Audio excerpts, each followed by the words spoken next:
Ngayon ay ginugunitan natin si San Justino Martir. Bago siya naging isang Kristiyano, siya ay isang tao may malalim na kaalaman at isang pilosopo. Hinanap niya ang katotohanan sa iba't ibang paaralan ng karunungan.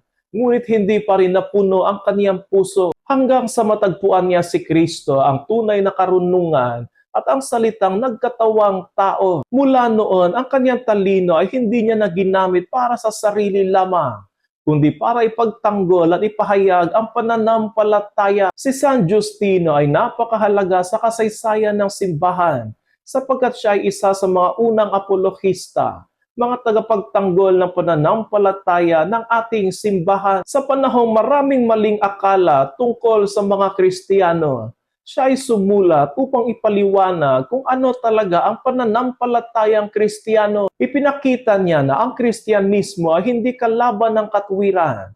Sa halip, ito ang kaganapan ng katotohanang hinahanap ng isip at puso ng tao. Ngunit hindi lamang siya nagtanggol ng pananampalataya sa pamamagitan ng salita, sapagkat sa kinalaunan, pinatunayan niya ito sa kanyang sariling buhay mismo. Pinili niya maging tapat kay Kristo hanggang sa wakas, kahit ang kapalit nito ay kamatayan. Sa katunayan, siya ay naging martir sa pananampalataya. Sa ating panahon ngayon, tinatawag tayo maging mga saksi ni Kristo. Tinatawag tayo ipagtanggol ang katotohanan sa gitna ng kalituhan, mamuhay ng tapat kahit hindi madali, at huwag ikahiya ang ating pananampalataya. Ang halimbawa ni San Justino ay paalala sa atin na ang pananampalataya ay hindi dapat maging mababaw lamang.